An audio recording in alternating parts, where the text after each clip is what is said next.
ലോകായുക്തയുടെ പുനഃപരിശോധനാ ഹർജി നിലനിൽക്കില്ല എന്ന ലോകായുക്ത കേസ് ഫുൾ ബെഞ്ച് തന്നെ പരിഗണിക്കും. അമലാണ് വിശദാംശങ്ങൾ നൽകുന്നത്. അമൽ, എന്താണ് ലോകായുക്തയിൽ നിന്നെത്തുന്ന വാർത്ത?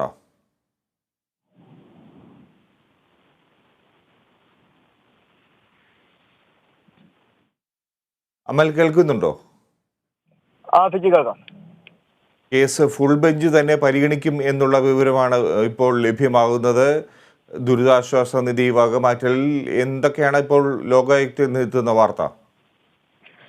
തീർച്ചയായും ഫിജി, ഇപ്പോൾ റിവ്യൂ ഹർജി ലോകായുക്ത തള്ളിയിരിക്കുകയാണ്. ഇനി കേസ് വൈകുന്നേരത്തോടു കൂടി ഫുൾ ബെഞ്ച് പരിഗണിക്കുമെന്നാണ് മനസ്സിലാക്കാൻ വേണ്ടി സാധിക്കുന്നത്. ഈ ഒരു റിവ്യൂ ഹർജി ലോകായുക്ത തള്ളിയതിനെ കുറിച്ച് ഇപ്പോൾ പരാതിക്കാരനായ RS ശശികുമാർ ഇപ്പോൾ പ്രതികരിക്കുകയുണ്ടായിരുന്നു. ഒരു പ്രതീക്ഷിച്ച ഒരു വിധി എന്ന് തന്നെ ആയിരുന്നു പറഞ്ഞിരിക്കുന്നത്. അതായത് ഇതിനു മുന്നേ തന്നെ രാവിലെയോടുകൂടി തന്നെ അദ്ദേഹം മാധ്യമങ്ങളോടക്കം പ്രതികരിച്ചിരുന്നു. അതായത് തനിക്ക് അനുകൂലമായ ഒരു വിധി ഇതിൽ നിന്നും ഉണ്ടാകും എന്നൊരു പ്രതീക്ഷ ഇല്ല എന്ന രീതിയിലായിരുന്നു അദ്ദേഹം പ്രതികരിച്ചിട്ടുണ്ടായിരുന്നത്. അത് തന്നെയാണ് ഇപ്പോഴും അദ്ദേഹം പറയുന്നത്. ഈ റിവ്യൂ ഹർജി ലോകായുക്ത തള്ളിയതോടുകൂടി ഇത് 3 അംഗ ബെഞ്ചിനെ വിട്ടിരിക്കുകയാണ്. ഇത് താൻ പ്രതീക്ഷിച്ച ഒരു വിധി എന്ന് തന്നെയാണ് അദ്ദേഹം പറയുന്നത്.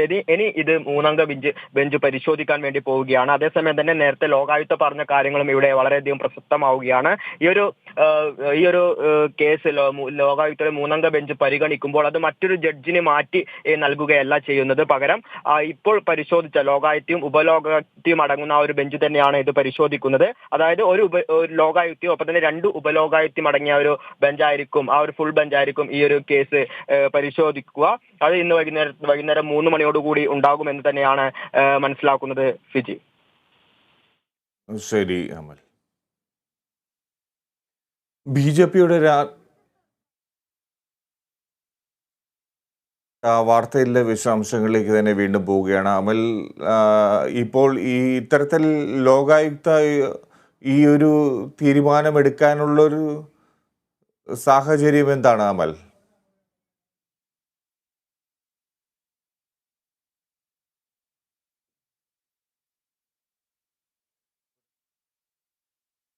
ലോകായുക്ത കേസ് ഫുൾ ബെഞ്ച് തന്നെ പരിഗണിക്കും എന്നാണ് അറിയാൻ കഴിയുന്നത്. ദുരിതാശ്വാസ നിധി വകമാറ്റലിൽ പുനഃപരിശോധനാ ഹർജി ഇപ്പോൾ ലോകായുക്ത തള്ളിയിരിക്കുന്നു. പുനഃപരിശോധനാ ഹർജി നിലനിൽക്കില്ല എന്നാണ് ലോകായുക്ത അറിയിക്കുന്നത്. കേസ് ഫുൾ ബെഞ്ച് തന്നെ പരിഗണിക്കും.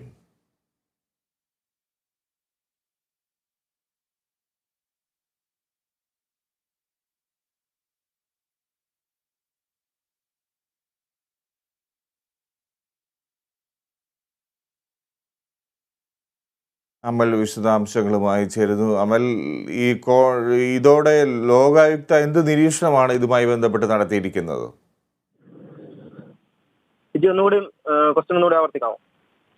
എന്ത് നിരീക്ഷണമാണ് ഈ പുനഃപരിശോധനാ ഹർജി തള്ളിക്കൊണ്ട് ലോകായുക്ത നടത്തിയിരിക്കുന്നത്? റിവ്യൂ ഹർജി തള്ളാനുള്ള പ്രധാന കാരണങ്ങളിൽ ഒന്ന് എന്ന് പറയുന്നത് പരാതിക്കാരനായ RS ശശികുമാറിന്റെ വാദങ്ങളൊക്കെ ദുർബലമെന്ന ഒരു കാരണം കാണിച്ചുകൊണ്ടാണ് ഈ ലോകായുക്ത ഈ ഒരു ഹർജി തള്ളിയിരിക്കുന്നത്. അതാണ് പ്രധാന കാരണമായി ഇവിടെ ചൂണ്ടിക്കാട്ടാനുള്ളത്.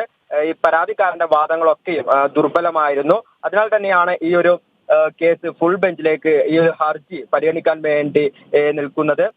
അതേസമയം തന്നെ ഇവിടെ ലോകായുക്ത പറയുന്നത് ഇത് പെട്ടെന്ന്, അതായത് 1 വർഷത്തിന് മുൻപേ 2022 മാർച്ച് മാസത്തോടു കൂടിയാണ് ഇതിന്റെ വാദങ്ങളൊക്കെ പൂർത്തീകരിച്ചത്. അതിനുശേഷം 1 വർഷത്തിന് മുകളിൽ 1 വർഷത്തിന് ശേഷമാണ് ഇപ്പോൾ ഇതിന്റെ ഒരു വിധി വരാൻ വേണ്ടി പോകുന്നത്. ഇത്രയും കാലതാമസം എന്തുകൊണ്ട് എടുത്തു എന്നതിനുള്ള ചോദ്യത്തിന് ഉത്തരമായി ലോകായുക്ത പറയുന്നത് ഇത് ഒരു ചരിത്ര വിധിയൊന്നുമല്ലല്ലോ എന്ന രീതിയിലുള്ള ഒരു പ്രതികരണമായിരുന്നു ഈ ഒരു ലോകായുക്തയുടെ ഭാഗത്തു നിന്നും ഉണ്ടായിട്ടുള്ളത്. എന്തു തന്നെ ആയാലും 3 അംഗ ബെഞ്ചിനെ ഈ ഒരു കേസ് വിട്ടിരിക്കുകയാണ്. ഈ വിശാലമായ ബെഞ്ചിന്റെ തീരുമാനങ്ങൾ എന്താകുമെന്നാണ് അറിയാൻ വേണ്ടി നിൽക്കുന്നത്. ഇപ്പോൾ ഈ കേസിൽ ഇന്നലെയായിരുന്നു ഇതിന്റെ ആദ്യഘട്ടം എന്ന രീതിയിൽ ഈ ഒരു റിവ്യൂ ഹർജി പരിഗണിച്ചിട്ടുണ്ടായിരുന്നത്. ഇതിനു മുമ്പ്, അതായത് ഈ ഒരു 2022 വാദം പൂർത്തിയായ ഈ ഒരു കേസ് ഏപ്രിൽ 16 തീർക്കണമെന്ന ഹൈക്കോടതിയുടെ നിർദ്ദേശപ്രകാരമായിരുന്നു. ഈ ഒരു ഏപ്രിൽ മാസം 16 തീർക്കണം എന്ന ഒരു ഹൈക്കോടതി നിർദ്ദേശപ്രകാരം മാർച്ച് 31 തീയതിയോട് കൂടിയായിരുന്നു ഇതിന്റെ ആദ്യമായ ഒരു വിധി പുറപ്പെടുവിച്ചിട്ടുണ്ടായിരുന്നത്. എന്നാൽ ഈ 2 ജഡ്ജിമാരും ഭിന്നമായ വിധികളായിരുന്നു പുറപ്പെടുവിച്ചത്. അതിന്റെ ഒരു ഭാഗമായി തന്നെയാണ് പിന്നീട് ഇത് 11-ാം തീയതിയിലേക്ക് ഇതിന്റെ റിവ്യൂ ഹർജി പരിഗണിക്കാൻ വേണ്ടി തീരുമാനിച്ചിട്ടുണ്ടായിരുന്നത്.